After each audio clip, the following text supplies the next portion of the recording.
6 de marzo de 2012. Un día que, a simple vista, parecía como cualquier otro. Un hombre entra en un almacén. Lleva una camisa azul común, sin logos, sin adornos, sin nada que lo haga destacar. Pero lo que está a punto de hacer no es nada común. Ese hombre es Michael Dubin, y con solo una cámara, una idea y mucho descaro, está a punto de dejar una huella imborrable en la historia del marketing digital. En menos de 2 minutos, Dubin presentó su empresa, Dollar Shave Club, al mundo. Lo hizo con un video tan simple como brillante, grabado con un presupuesto de apenas $4,500. Nada de cámaras 4K, nada de sets de lujo, nada de postproducción cinematográfica. Y sin embargo, ese video desencadenó una tormenta. En solo 48 horas, la web de la empresa colapsó por la avalancha de tráfico. Habían recibido 12,000 pedidos, un número impensable para una compañía que hasta ese momento no existía en el radar de nadie. Las redes sociales estallaron, los medios lo cubrieron.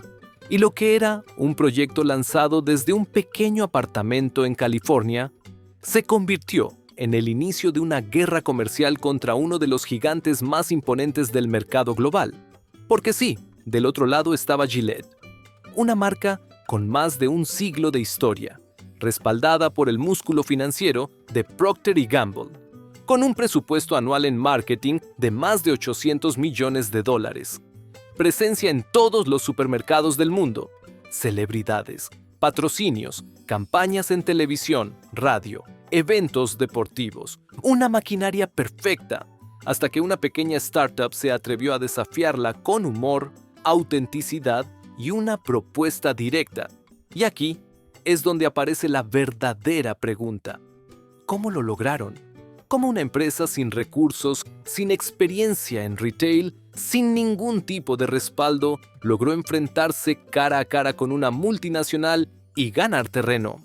Pero más importante aún, ¿qué lecciones nos deja este caso a nosotros como emprendedores, marketers o creadores de contenido?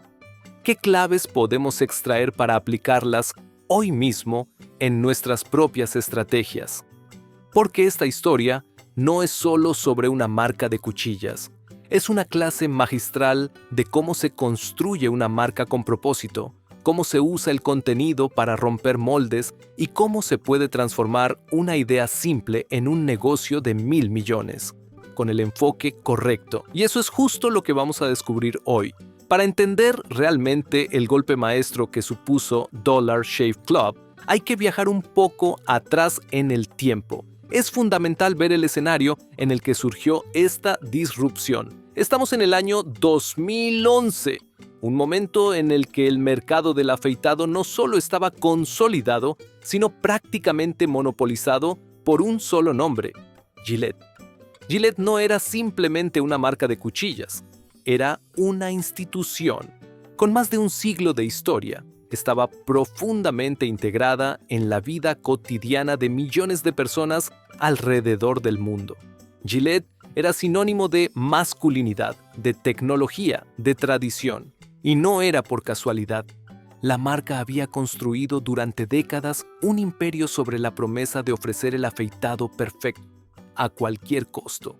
En ese momento, Gillette controlaba más del 70% del mercado global. Sí, 7 de cada 10 personas en el planeta que se afeitaban lo hacían con sus productos. Y eso no era solo por la calidad, sino por una estrategia de marketing impecablemente orquestada durante años. Su enfoque: una fórmula muy clara: más tecnología, más cuchillas, más sofisticación y más precio.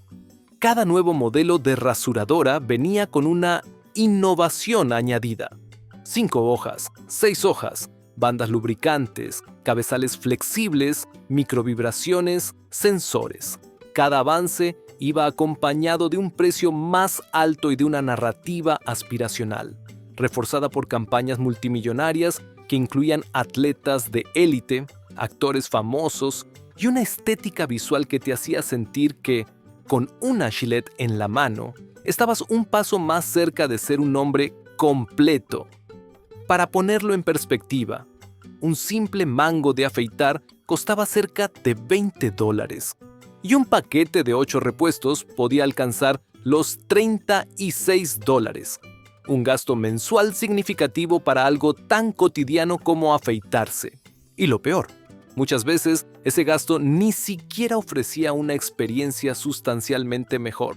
Pero la mayoría de los consumidores no se quejaban, estaban condicionados.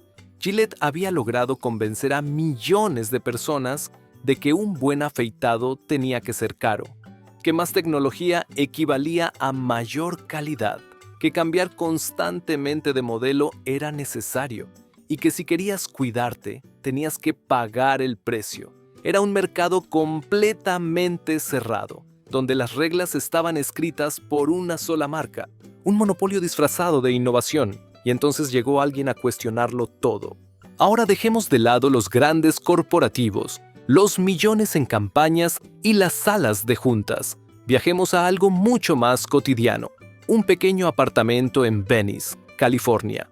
Nada de oficinas con vistas panorámicas ni salas de conferencias.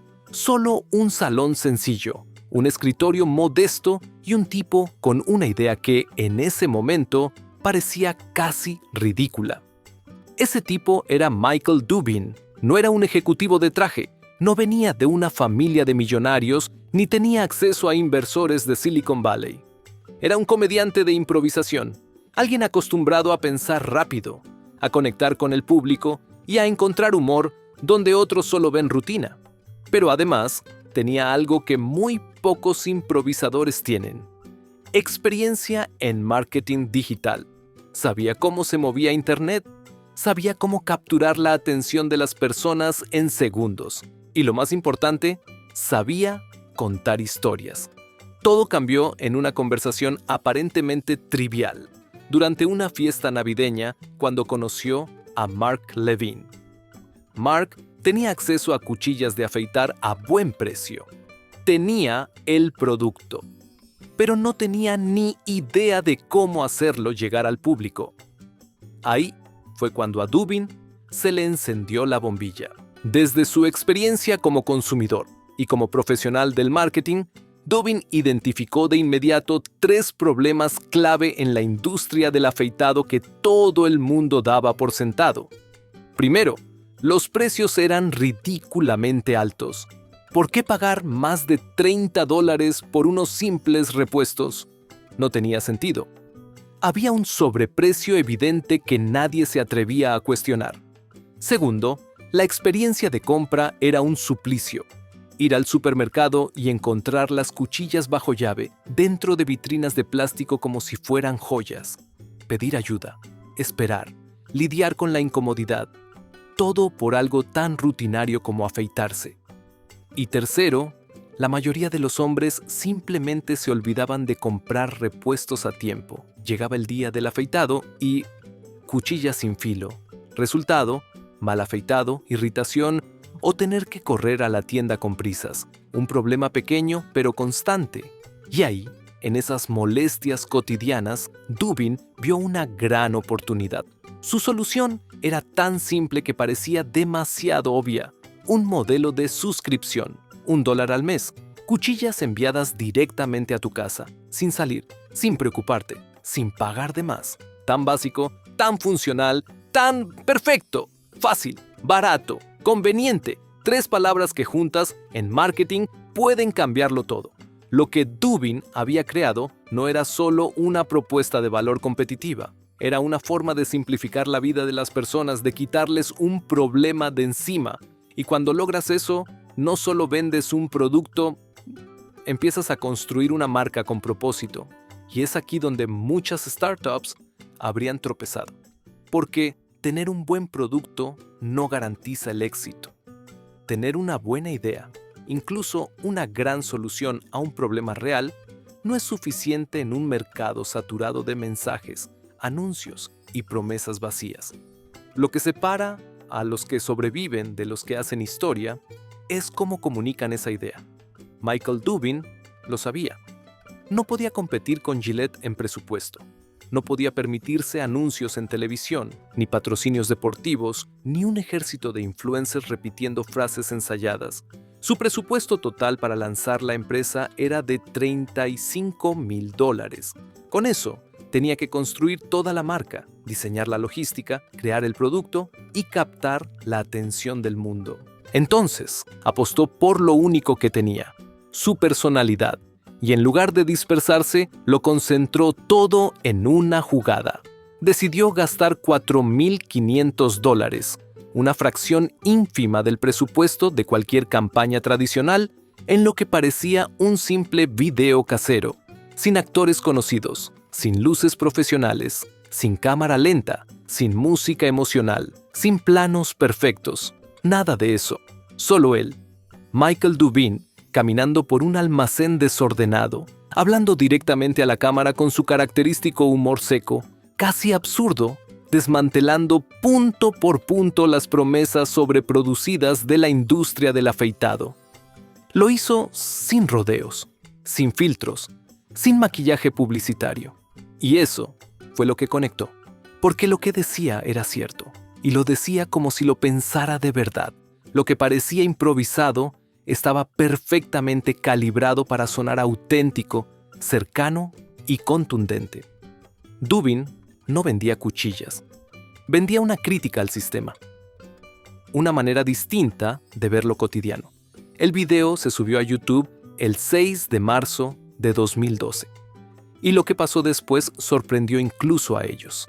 En 24 horas, más de 200,000 personas lo habían visto. En 48 horas, 12,000 personas ya habían hecho su primer pedido. La web se cayó varias veces por la avalancha de tráfico, y en solo una semana, el video superaba los 4 millones de visualizaciones. Pero más allá de los números, lo más impresionante fue el ruido. De repente, todos hablaban de ellos. Medios especializados en tecnología, revistas de negocios, publicaciones de marketing. Todos querían saber quién era este tipo que, con una broma, había desafiado a Gillette y había conseguido lo que parecía imposible: que la gente se interesara y se emocionara por una marca de cuchillas. ¿Por qué funcionó? Porque el mensaje llegó en el momento exacto en que el público estaba listo para escucharlo. Y en marketing, eso es oro puro. La gente seguía arrastrando las consecuencias de la gran recesión de 2008. El bolsillo dolía. El precio importaba más que nunca. Al mismo tiempo, los modelos de suscripción ya estaban instalados en la cultura gracias a plataformas como Netflix y Spotify. La idea de pagar poco y recibirlo en casa era atractiva y cada vez más normal. Y las redes sociales estaban en su punto más potente para viralizar contenido. Facebook era omnipresente. Twitter bullía de opiniones. YouTube ya no era solo para clips divertidos. Era una plataforma legítima para lanzar marcas. Dollar Shave Club supo leer ese momento. Y no solo se adaptó, lo aprovechó con precisión quirúrgica. Dollar Shave Club no vendía cuchillas. Al menos, no solo eso. Vendía algo mucho más poderoso, una rebelión contra lo innecesario, contra lo absurdo de pagar más por algo que no lo valía, contra la exageración disfrazada de innovación. En un mercado saturado de discursos técnicos, Gillette insistía en hablar de tecnología, de microvibraciones, de flexibilidad molecular, de lubricación de última generación. Pero Dubin se plantó con una frase que lo resumía todo: nuestras cuchillas son jodidamente buenas. Sin adornos, sin eufemismos, sin miedo. Esa frase no solo vendía un producto, vendía una actitud. Y eso fue lo que conectó tan profundamente con el público. Porque no era solo humor. Era un tipo diciendo en voz alta lo que millones pensaban, pero nadie decía. Era una bofetada a la solemnidad del marketing tradicional. Un ya basta, envuelto en sarcasmo.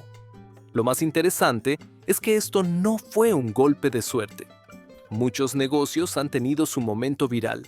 Un video que explota, una campaña que se convierte en meme, una aparición en los medios, pero la mayoría de esos casos se quedan ahí, en una chispa, suben, brillan y desaparecen. Dollar Shave Club fue diferente. Ellos no solo aprovecharon el impacto inicial, lo usaron como cimiento para construir algo sólido, coherente y duradero. Desde el primer correo hasta el empaque del producto, todo en Dollar Shave Club transmitía lo mismo: simpleza, honestidad e irreverencia. Cada punto de contacto reforzaba su personalidad. Y eso, en el mundo del marketing, es raro y poderoso. El resultado: para 2014, Gillette ya había perdido más del 10% del mercado.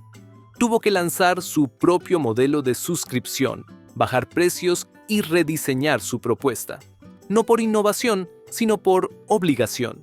Mientras tanto, Dollar Shave Club no solo resistía, crecía, expandió su línea de productos y mantuvo su esencia intacta. Esa coherencia fue clave para que en 2016 Unilever comprara la empresa por $1.000 millones en efectivo. Lo que empezó como un tipo con una cámara en un almacén se convirtió en una revolución de marca, porque no vendieron solo cuchillas, vendieron una idea, una comunidad, un propósito. ¿Y qué podemos aprender los que vivimos de construir marcas? 5 lecciones clave. 1. La personalidad vale más que el presupuesto. No necesitas millones, necesitas identidad. Segundo, resuelve problemas reales. Dubin no inventó nada nuevo, simplificó algo que todos odiaban. Tercero, crea contenido que la gente quiera ver. No anuncios disfrazados, sino historias reales. Cuarta, sé coherente, que tu marca se sienta igual en cada detalle. Quinto, desafía lo establecido. A veces, lo más impactante es decir lo que todos piensan y nadie dice. Dollar Shave Club no triunfó por gritar más fuerte, triunfó por decir algo diferente, en el momento justo, con una voz auténtica. Así que, la próxima vez que veas un anuncio exagerado y vacío, recuerda, una verdad simple y bien contada puede cambiarlo todo. ¿Y tú, qué industria crees que está lista para ser desafiada?